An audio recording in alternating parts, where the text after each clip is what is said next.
Shalom saudara terkasih, saya percaya kita semua semangat menjalani tahun yang baru ini. Dalam edisi Voice of Pentecost kali ini saya ingin menjelaskan mengapa Pentakosta ketiga memiliki dimensi yang jauh lebih besar dari peristiwa Azusa Street. Memang ini akan berbicara sedikit sejarah, tapi jangan alergi dulu saudara, karena ini penting sekali. Karena sudah lebih dari 1 abad, maka saksi mata yang menyaksikan langsung betapa dahsyatnya pencurahan Roh Kudus yang terjadi di Azusa Street sudah meninggal.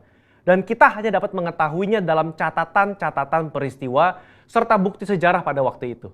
Salah satunya yang ditulis dalam buku 100 peristiwa penting dalam sejarah kekristenan. Tercatat bahwa harian Los Angeles Times hari Rabu tanggal 19 April 1906 memberitakan sebuah pertemuan diadakan di sebuah pondok yang hampir rubuh di Azusa Street. Dan para pengikut doktrin-doktrin yang mengerikan ini mempraktekkan upacara-upacara paling fanatik, mengkhotbahkan teori-teori liar, dan memaksakan mereka sendiri dalam keadaan kegembiraan yang tidak waras dengan semangat mereka sendiri. Nah saudara, publisitas negatif semacam ini malah sesungguhnya membantu mengumpulkan massa. William Seymour tiba di Los Angeles di bulan Februari tahun 1906. Dan dia mulai berkhotbah serta membangun pelayanannya di Azusa Street.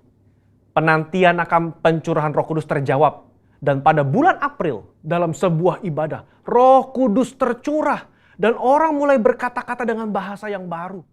Sebenarnya, pernah ada beberapa orang berbahasa lidah yang muncul dengan tiba-tiba di negara itu dan di Eropa pada tahun-tahun silam. Tetapi Azusa Street merupakan ledakan terbesar. Gerakan yang diawali oleh William Seymour ini kemudian melanda dunia, melampaui etnis, suku, ras, dan dikenal dengan gerakan atau aliran Pentakosta. Inilah yang kita beri istilah sebagai Pentakosta kedua. Setiap hari Minggu kita memperkatakan bersama-sama, Pentakosta ketiga adalah pencurahan Roh Kudus yang dahsyat di zaman now, melebihi yang terjadi di Azusa Street. Pernyataan ini bukanlah sekedar pernyataan iman semata, apalagi klaim sepihak dari gembala sidang atau gembala pembina. Pernyataan ini terkait dengan 2 aspek. Yang pertama, aspek historis. Pada tahun 1909, William Seymour pernah tercatat bernubuat, dalam 100 tahun yang akan datang, akan ada kebangunan rohani lain seperti yang terjadi di Azusa, dan kemuliaan Shekinah akan kembali.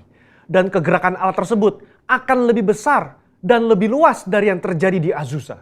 Tidak hanya terjadi di satu tempat atau kepada beberapa orang saja, melainkan akan menjangkau seluruh dunia. Dan kegerakan itu tidak akan berakhir, bahkan sampai kedatangan Tuhan. Amin. Haleluya.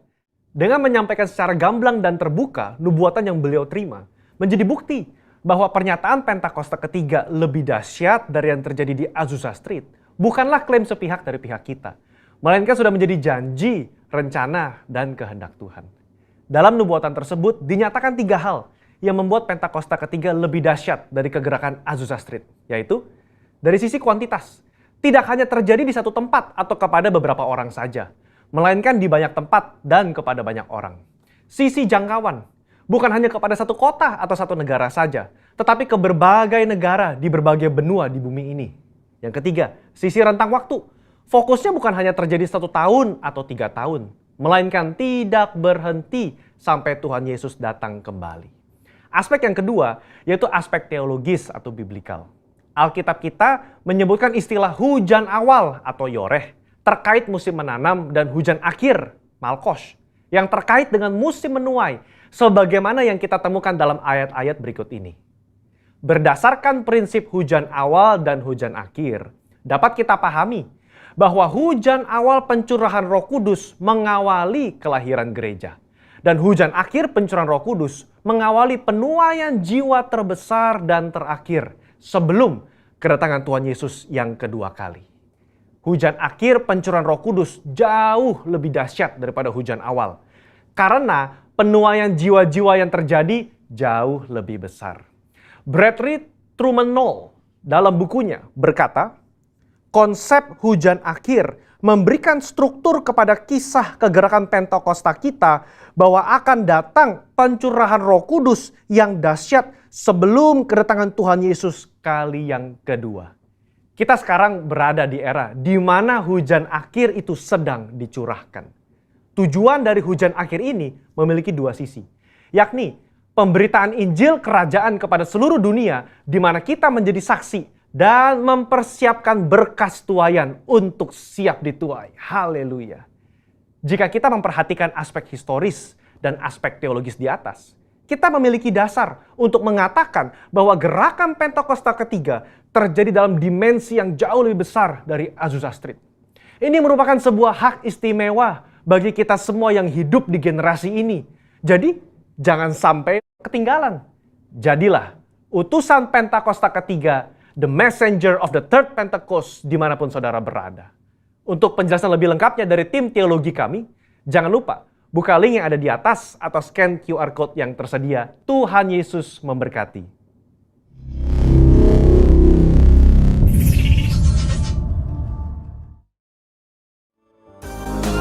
Shalom GB Surabaya 8B, mari kita sama-sama memuji dan membesarkan nama Tuhan.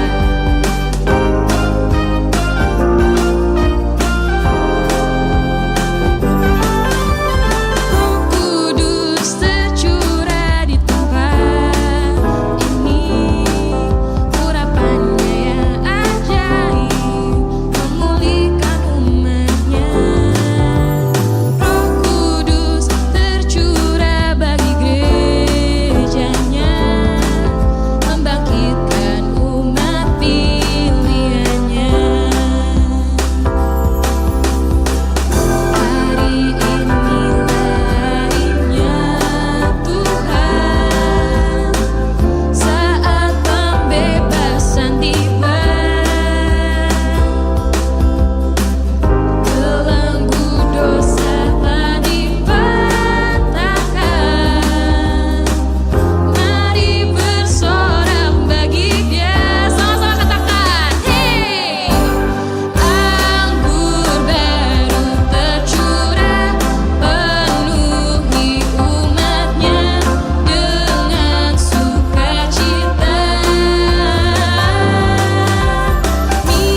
jemaat Tuhan, kita dengan sungguh-sungguh menantikan kedatangan Tuhan. Tuhan, ku rindu. Tuhan, ku rindu masuk dalam hadirat-Mu. Jiwaku menanti, bawaku mendekat kepadamu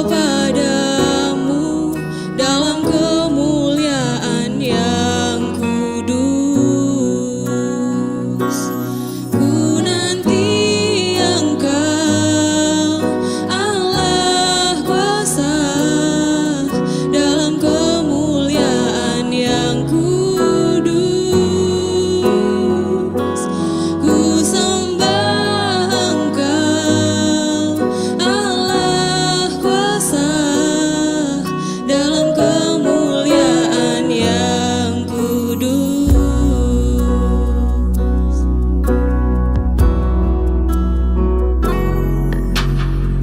Tuhan, ku rindu masuk dalam hadirat-Mu. Jiwaku menanti, bawaku mendekat kepadamu dalam kemuliaan yang kudus. Ku nanti Engkau, Allah kuasa, dalam kemuliaan yang kudus. Ku sembah Engkau, Allah kuasa, dalam kemuliaan yang kudus. Ku nanti Engkau, Allah kuasa, dalam kemuliaan yang kudus. Ku sembah Engkau, Allah kuasa, dalam kemuliaan yang kudus. Dalam kemuliaan yang kudus. Dalam kemuliaan yang kudus.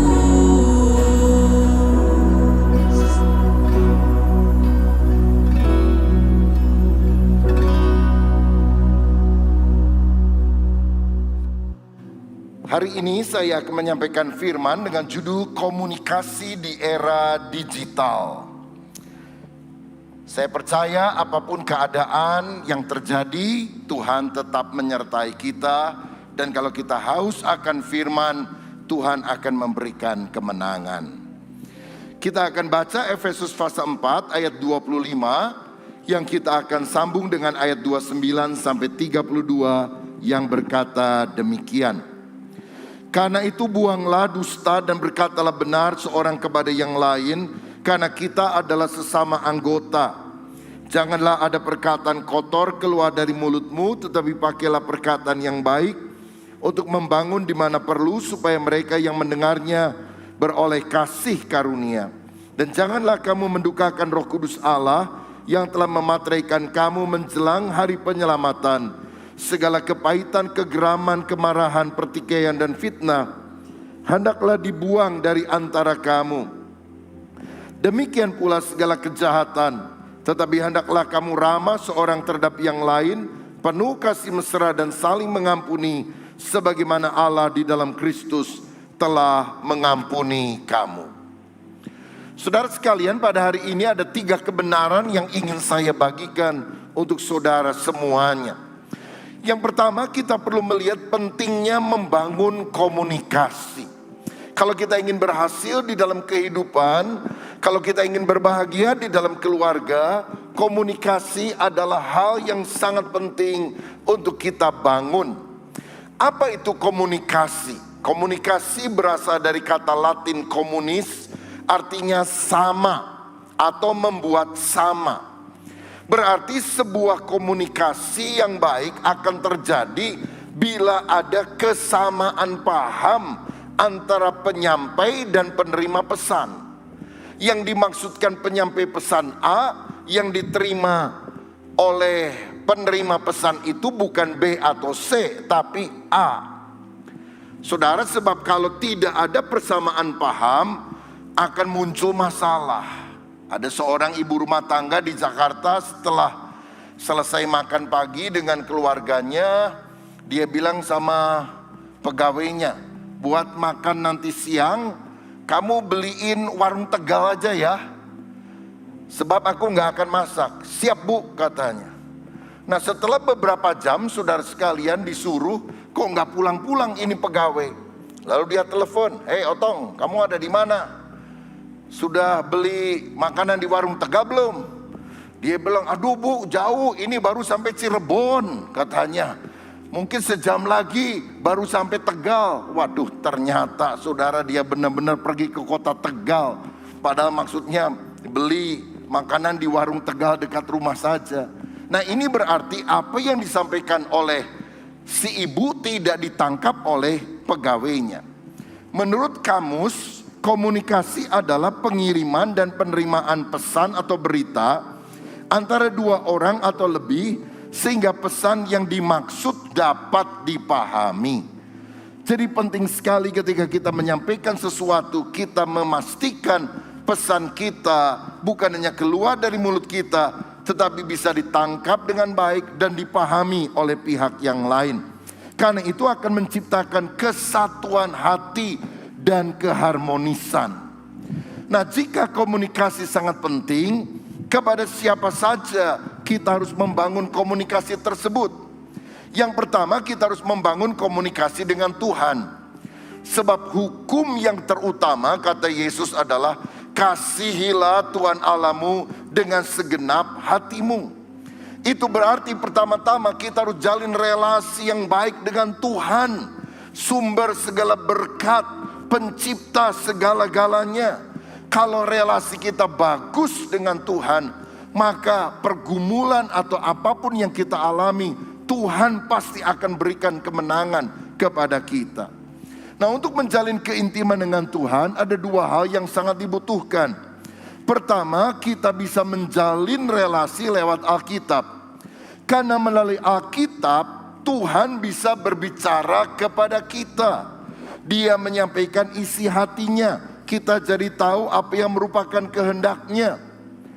Tahukah saudara bahwa dosa akan menjauhkan kita dari Alkitab? Tetapi sebaliknya, Alkitab yang akan menjauhkan kita dari dosa. Kalau kita baca firman dan mentaatinya setiap saat, kehendak Tuhan yang kita ketahui, kita laksanakan dalam hidup kita, kita akan hidup kudus dan berkenan kepada Tuhan. Tetapi selain Alkitab yang merupakan sarana Tuhan berbicara kepada kita, kita juga harus rajin berdoa. Sebab waktu kita berdoa, maka kita yang berbicara kepada Tuhan. Doa adalah nafas rohani, sehingga setiap hari, setiap saat kita harus bernafas, artinya berkomunikasi dengan Tuhan.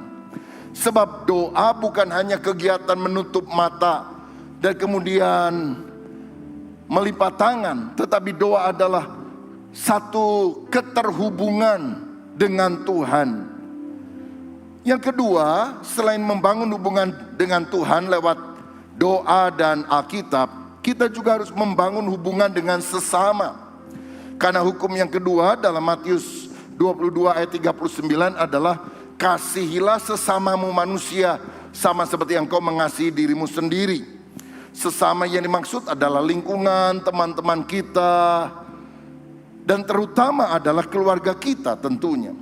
Sehingga komunikasi di dalam pernikahan dan keluarga sangat penting. Tahukah saudara bahwa pernikahan merupakan proses berpadunya dua pribadi yang berbeda untuk menjadi satu? Ada pepatah lama berkata, asam di gunung, garam di laut bertemu dalam satu kuali.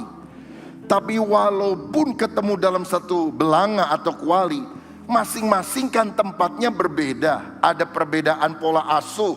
Yang satu dibesarkan dalam keluarga yang irit, yang lain dibesarkan dalam keluarga yang royal, yang satu dibesarkan dalam keluarga yang rapi, bersih, tetapi yang lain dibesarkan dalam keluarga yang rumahnya amburadul, berantakan, saudara-saudara.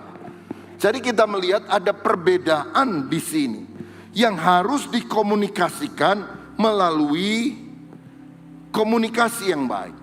Kalau boleh saya ibaratkan, peranan komunikasi itu ibarat jantung di dalam kehidupan. Jantung itu memompa dan mengalirkan darah ke seluruh tubuh kita sehingga tubuh kita bisa hidup. Begitu juga komunikasi itu mengalirkan kehidupan di dalam keluarga kita, sehingga kesehatan keluarga sangat ditentukan oleh kesehatan komunikasi. Dulu kalau kita ke dokter, biasanya dokter untuk mendeteksi kita ini sakit atau tidak disuruh buka mulut. Buka mulut, A. Lalu dilihat pakai senter, saudara. Kenapa? Rupanya dokter bisa tahu ini orang sehat atau tidak dari kesehatan mulutnya. Begitu juga kesehatan keluarga bisa nampak dari kesehatan komunikasi. Nah, kalau ada perbedaan-perbedaan di dalam keluarga, itu jangan diperangi. Tapi perbedaan harus dicari titik temunya, harus dicari persamaannya melalui komunikasi yang selalu diusahakan terus-menerus. Karenanya Alkitab tadi mengajarkan supaya kita berkata benar satu dengan yang lain, berkata ramah satu dengan yang lain, yang tentu dasarnya bukan kepahitan, iri hati, kemarahan, dendam yang menimbulkan pertengkaran, tetapi kasih dan sikap hormat kepada anggota keluarga kita. Seorang penulis buku-buku khususnya tentang keluarga, Norman Wright, menulis beberapa panduan komunikasi pernikahan yang saya rasa sangat baik sekali. Beberapa hal yang dia sampaikan adalah, jadilah pendengar yang baik, diam pada saat pasangan bicara. Jangan kalau satu ngomong yang lainnya ngomong, siapa yang dengerin, saudara? Jangan berteriak pada waktu yang sama, kecuali kalau rumah lagi kebakaran, bolehlah teriak bareng-bareng. Yang kedua, dia berkata, hendaknya kita lambat untuk berbicara, pikir dulu, jangan terburu-buru. Kenapa Tuhan memberikan kepada kita dua telinga dan satu mulut? Supaya kita lebih banyak mendengar daripada berbicara. Jadi daripada langsung ngomong, pikir dulu matang-matang, jangan tergesa-gesa. Yang ketiga, nyatakan kebenaran dalam kasih. Ada orang bilang, pokoknya saya tahu saya benar, saya akan ngomong apa adanya. Peduli orang mau mikir gimana. Sebab kalau saya ini orangnya gak suka nyimpen. Kalau saya udah ngomong, buang, udah selesai. Loh, selesai untuk saudara yang ngomong, gak selesai bagi orang yang mendengarkan ucapanmu yang menyakitkan itu. Kan itu nyatakan kebenaran, itu penting, tapi caranya melalui kasih dan kelembutan. Jangan membisu, ini akan membuat orang lain frustrasi. Ada orang kalau lagi punya masalah, dia gak mau ngomong, dia diem. Dia mungkin mengharapkan anggota keluarga yang lain punya ilmu kebatinan, yang bisa mengerti apa yang ada dalam batinnya. Ini tidak menolong, saudara sekalian. Kita harus mengutarakan isi hati. Kenapa cemberut, kenapa marah. Yang kelima, nyatakan ketidaksetujuan tanpa harus bertengkar. Suami istri yang sudah nikah lama pun kadang-kadang belum tentu sepakat untuk semua hal. Kita bisa berbeda pandangan, tapi beda pendapat tidak identik dengan bertengkar, apalagi berkelahi. Nyatakan pandangan kita, pendapat kita, dan justru perbedaan pendapat kadang-kadang kalau bisa saling dipahami dan diterima, itu mendatangkan sesuatu yang lebih bagus, sesuatu yang lebih luas untuk kita pikirkan bersama. Dan keputusan bersama kita bisa ambil. Berikutnya Norman Wright memberikan saran supaya kita menanggapi dengan ramah, jangan cepat marah. Kalau ada orang, saudara sekalian, yang begitu ada masalah langsung marah. Ada hal yang lain yang tidak membuat dia suka, marah. Ini kurang kreatif. Jangan hadapi apapun hanya dengan satu jurus, marah. Kan mesti ada cara-cara lain untuk mengatasi masalah di dalam kehidupan dan tidak harus dengan kemarahan. Jika salah, akui dan minta maaf. Tetapi bila pasangan kita yang salah, kita juga harus cepat memberi maaf, melupakan dan jangan diungkit lagi. Minta maaf itu memang berat, tapi tidak minta maaf jauh lebih berat akibatnya. Saya percaya orang yang kuat adalah orang yang bisa meminta maaf dan mau memperbaiki kesalahannya. Dan itu mesti nyata di dalam keluarga. Yang berikutnya, jangan suka ngomel dan bicara negatif. Saudara, ini membuat atmosfer di dalam keluarga tidak baik. Berhenti ngomel-ngomel, menggerutu, ngomong negatif.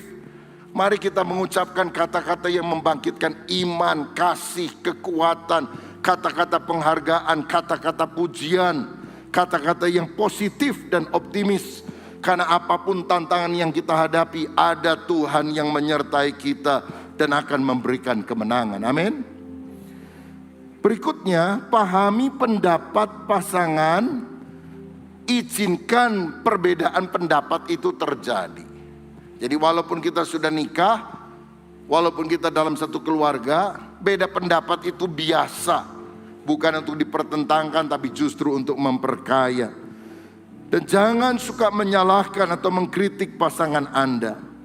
Sebaiknya beri semangat, beri penghargaan, supaya dia juga sungguh-sungguh bisa bertumbuh secara mental dengan baik. Dan keluarga pun akan mengalami keharmonisan.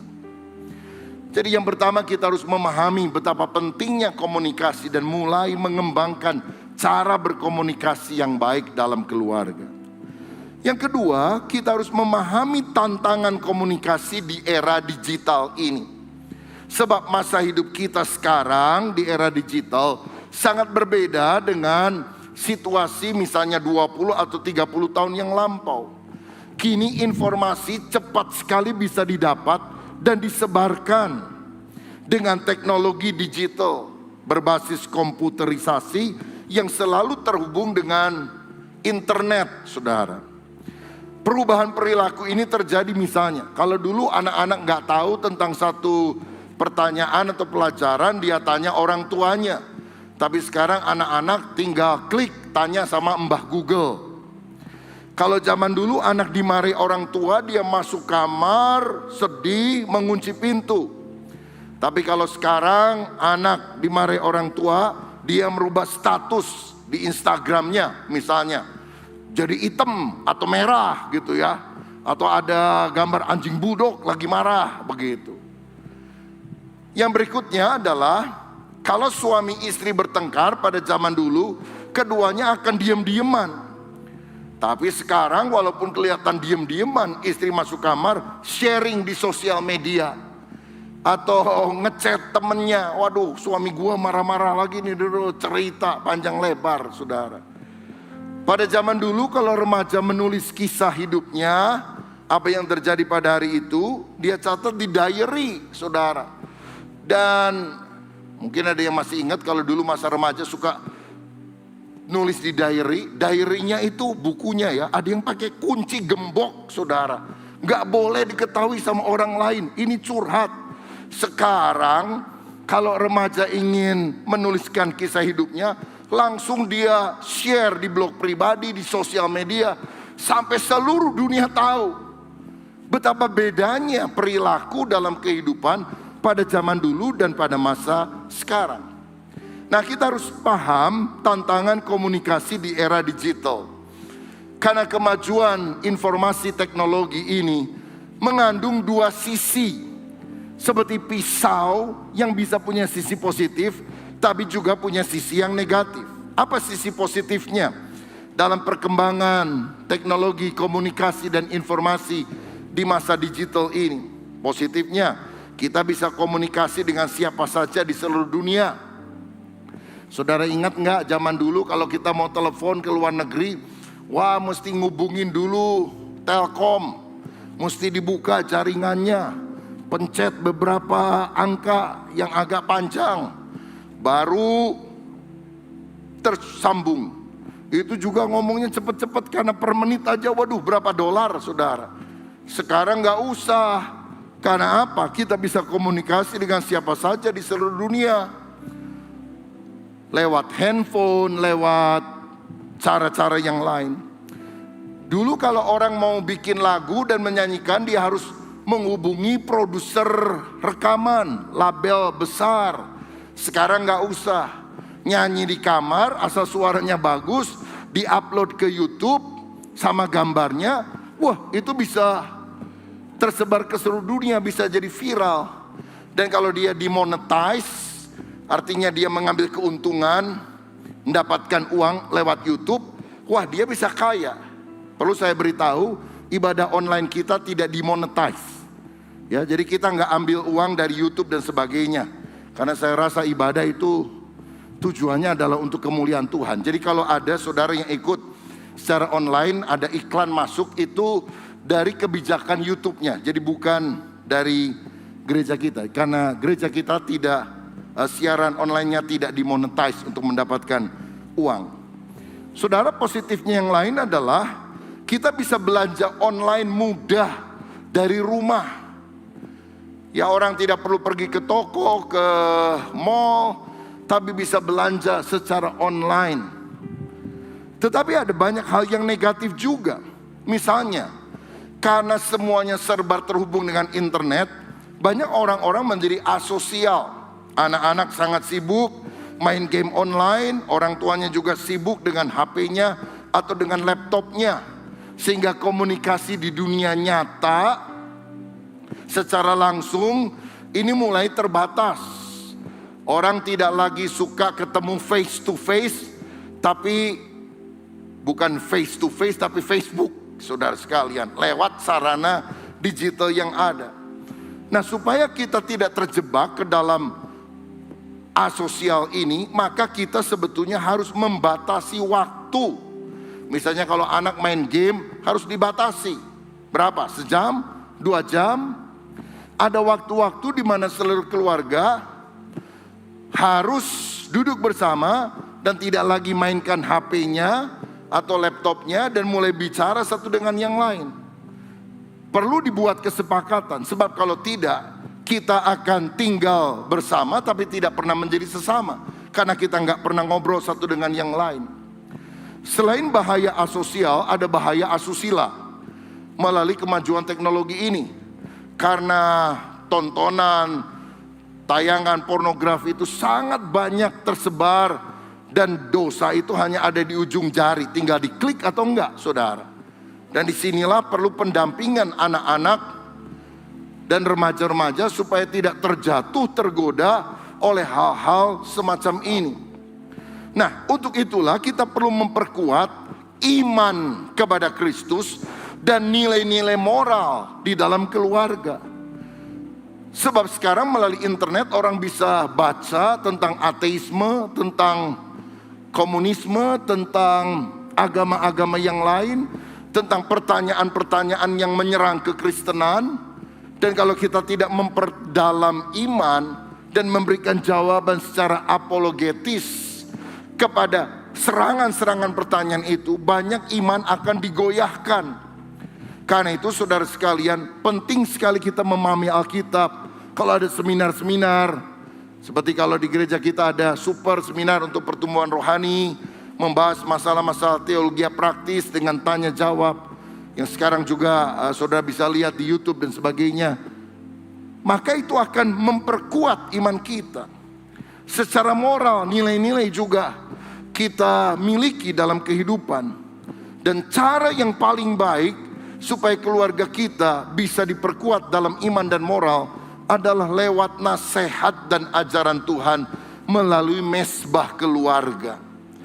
Saudara, ketika pandemi mulai merebak dan kemudian orang-orang mulai beribadah di rumah, seperti hari-hari ini saudara sekalian ya, angka COVID mulai lebih tinggi di seluruh Indonesia dan banyak orang menjadi takut lagi pergi keluar. Ya, beberapa pengurus suka bilang, waduh Pak, gimana Pak, kita kurangi jumlahnya dan sebagainya.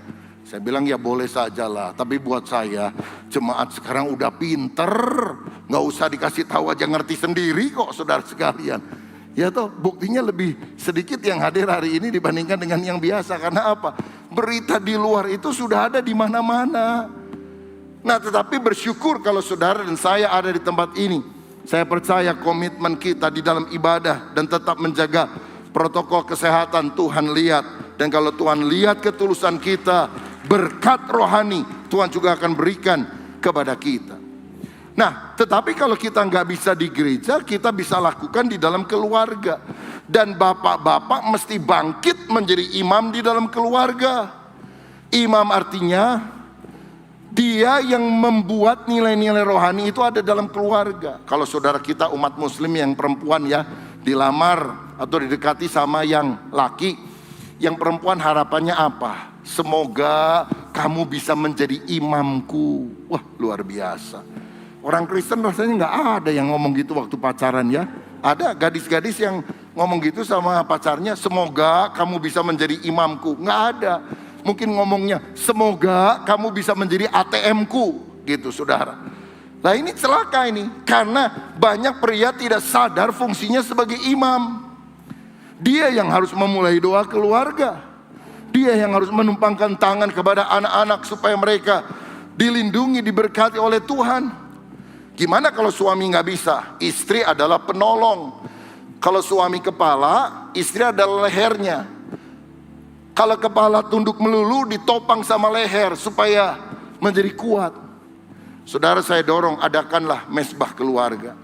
Kalau saudara bilang, aduh gimana caranya? Ada bahannya yang saudara bisa klik setiap saat, bit.ly garis miring mesbah keluarga, disambung, M-nya besar, K-nya besar. Dan sejak Maret tahun yang lalu, saya dan kemudian disertai Pak Yusuf dan keluarga, Pak Joko dan keluarga memberikan contoh.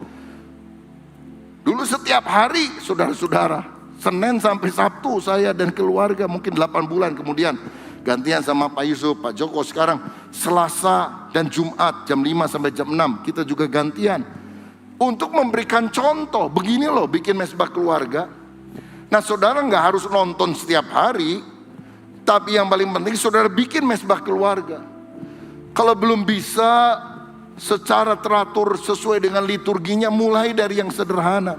Kalau duduk di meja makan, doa bareng-bareng. Tapi tambah, jangan cuma langsung doa buat makanannya. Ayo kita doa tapi tambah ya, doa buat keluarga juga ya. Doakan suami, istri, anak-anak. Baru kemudian doa untuk makanan. Kalau sudah lebih lancar, tambah nyanyi satu lagu rohani, baru doa. Kalau sudah lebih lancar, setelah nyanyi lagu rohani, baca Alkitab, terangin sedikit, kasih kesempatan untuk orang-orang memberikan komentar, apa berkat rohani yang kamu dapatkan. Dan kemudian ketika setelah selesai sharing, baru kita doa termasuk untuk makanan. Nah kalau sudah agak lebih panjang, makanannya munculnya agak belakangan, saudara, supaya tetap hangat begitu. Tapi duduk bersama-sama, entah di meja keluarga, di meja makan. Tapi ada kesempatan-kesempatan untuk kita memperkuat iman dan moral keluarga melalui ajaran dan nasihat dari firman Tuhan. Nah pada masa pandemi ini saya ingin memberikan beberapa tips, nasihat, kebajikan-kebajikan apa yang kita bisa lakukan bagi keluarga kita. Nasihat itu saya tujukan kepada anak, baik yang kecil atau dewasa, kepada remaja, pemuda, kelompok milenial, dan nanti kepada orang tua. Saya mulai dengan yang pertama dulu, anak. Saudara, anak-anak harap melindungi orang tua terutama orang yang memang sudah lanjut usia, kakek atau neneknya, supaya mereka tidak terisolasi secara sosial. Tahukah saudara, di masa pandemi ini tingkat kematian orang tua, kakek nenek itu tinggi. Kenapa? Bukan sekedar masalah kesehatan. Mereka dulu masih bisa kumpul sama teman-temannya ngobrol, sekarang nggak bisa ngobrol ketemu sama yang lain. Mau ngobrol secara online juga nggak bisa caranya. Dan mereka merasa hidup itu hampa. Sehingga orang tua, kakek nenek hari-hari ini adalah kelompok orang yang sangat perlu diperhatikan supaya mereka tidak terisolasi secara sosial. Caranya, bantulah mereka untuk berkomunikasi secara digital. Pilihkan atau belikan smartphone ya, yang user friendly, yang mudah dipakai, nggak usah yang mahal banget, menjelimet, yang dimakainya juga nggak bisa, saudara sekalian. Bikin yang simple saja ya. Kalau mau kasih hadiah buat kakek nenek, kasih handphone saudara. Tapi jangan yang stupid phone, yang cuma bisa nelpon sama SMS doang, saudara ya. Zoom nggak bisa, WA nggak bisa, YouTube nggak bisa. Waduh, ini zaman batu ini. Ayo, sebab kalau enggak, orang tua nggak bisa ikut ibadah online. Beberapa minggu lalu ada pengurus lapor, Pak, gimana ya meningkatkan komsel untuk lansia agak susah. Lah kan ada handphone. Kita tinggal bikin tutorial, diajari, kalau perlu ditelepon anaknya disuruh, saya dorong lewat khotbah. Enggak Pak, masalahnya HP-nya HP zaman batu ini, yang cuma bisa telepon sama SMS. Wah, itu mah susah tuh, mau diapa-apain juga. Ganti handphonenya saudara. Jadi kalau engkau cinta orang tuamu dan handphonenya masih stupid phone, mulai hari ini pulang dan belikan smartphone. Nggak usah yang terlalu mahal, tapi yang penting bisa Zoom ya, bisa WA, bisa pesan makanan di Gojek gitu saudara. Jadi kalau orang tua itu ada duitnya tapi mau beli teh gimana caranya? Nunggu anak cucunya belikan, dimarah-marahin malah saudara. Nggak tahu ya, kita lagi sibuk. Ya ajarin caranya pesan makanan itu gimana. Kita pernah dalam ibadah lansia ada tutorial tuh ya, bagaimana caranya pesan makanan lewat Gojek dan juga pergi dari satu tempat ke tempat yang lain, pakai Grab, pakai mobil dan sebagainya. Waduh, lansia seneng banget. Saya ingat biasanya ibadah lansia waktu sebelum pandemi itu kan, kalau mulainya jam berapa Pak Ben? Jam 9 ya, waktu sebelum pandemi ya. Jam 9 pagi, paling lambat setengah 11 sudah selesai. Waktu itu saya lihat hampir jam 1 belum selesai, saudara sekalian. Kenapa? Itu menjelaskan kan sama orang tua kan lama, saudara sekalian. Tapi mereka senang sekali, ada penemuan baru yang terjadi. Ayo kita berbaik hati bagi orang-orang tua di dalam keluarga.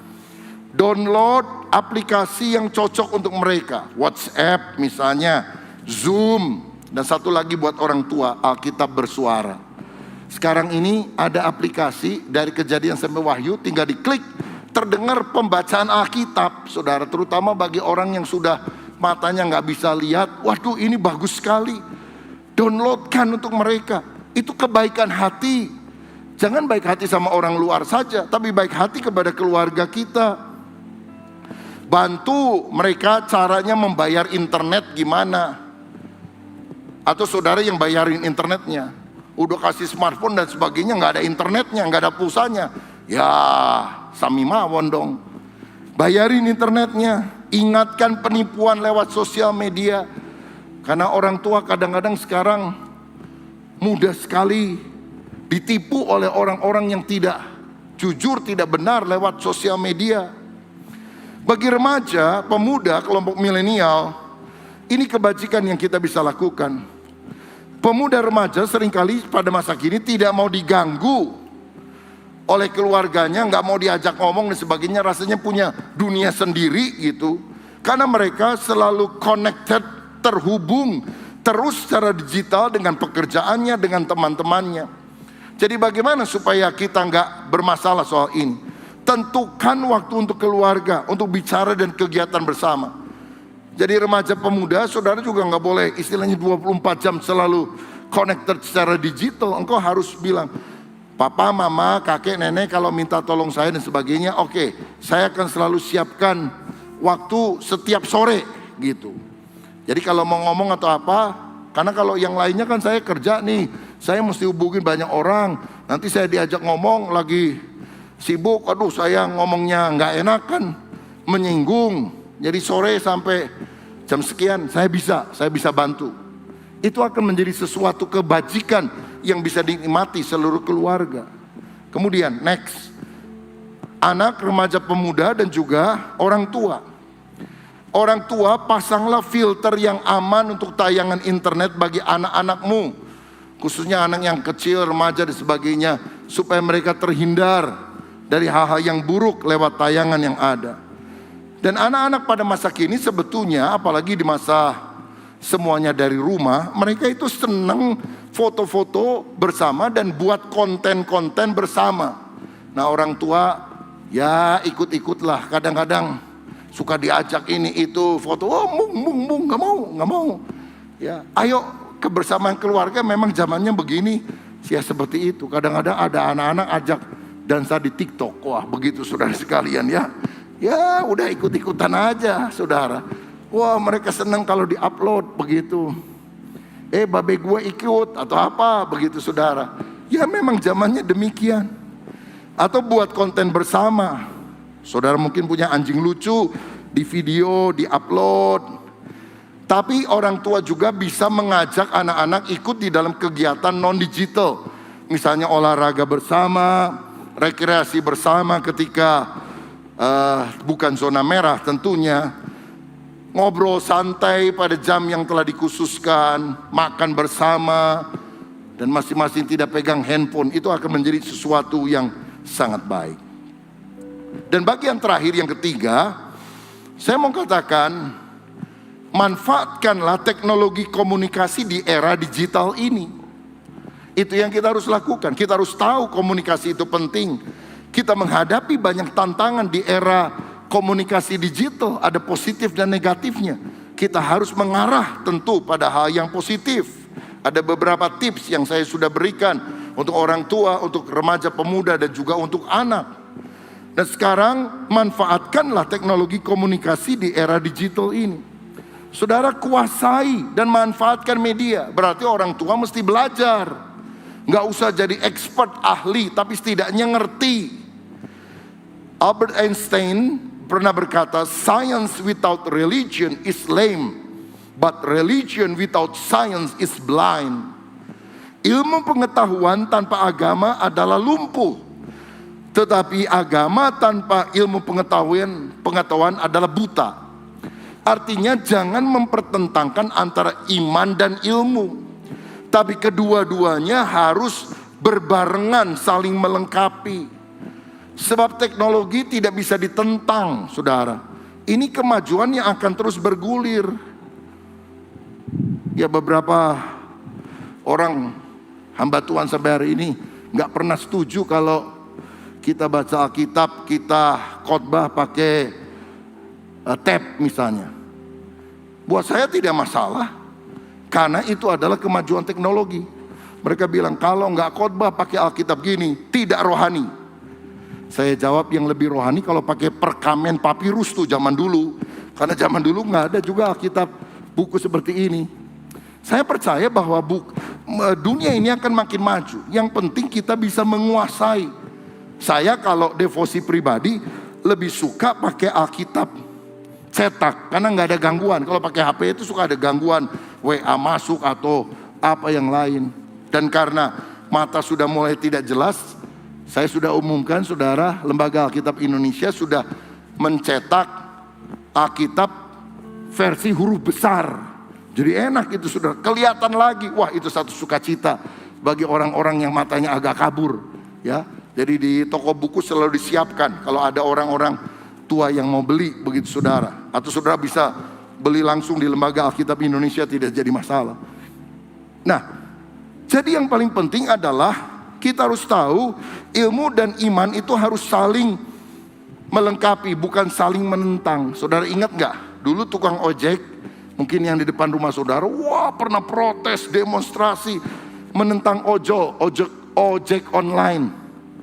Sekarang mah udah nggak ada yang demo lagi, dan karena kemajuan teknologi nggak bisa dibendung, saudara sekalian. Orang-orang yang nggak mau ikut ya akan terkapar. Tapi akhirnya ketika mereka jadi ojek online juga, malah penghasilannya bisa meningkat, saudara.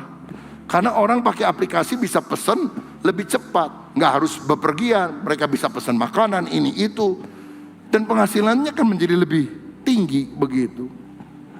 Kejadian 1 ayat 27-28. Allah menciptakan manusia itu menurut gambarnya. Menurut gambar Allah diciptakannya dia, laki-laki dan perempuan diciptakannya mereka.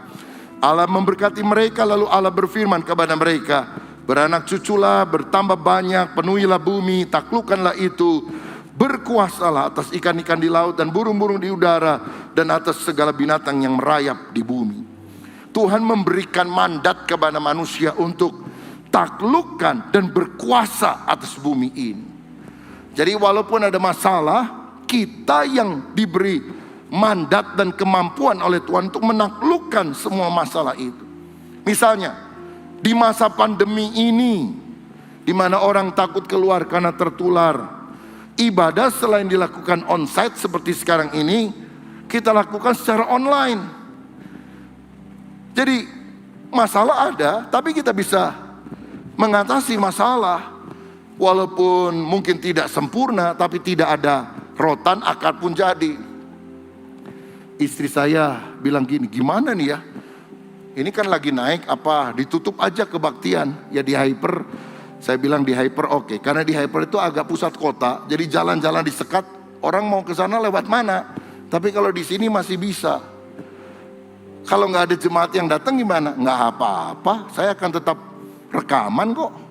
Waktu awal-awal juga kan begitu, saudara, habis choir dan sebagainya, khotbah nggak ada jemaatnya, cuma ada kameramennya, nggak jadi masalah. Apapun yang terjadi, ibadah jalan terus, karena kita mengasihi Tuhan dan selalu ada jalan keluar ketika kita punya hati yang tulus untuk menyembah Dia. Jadi jangan kalah oleh masalah di era digital ini. Kita harus memanfaatkan teknologi komunikasi untuk kemuliaan nama Tuhan. Karena itu, sebagai akhir 2 hal yang saya mau bagikan. Pertama, kita harus menggunakan teknologi digital sebagai sarana untuk pertumbuhan rohani.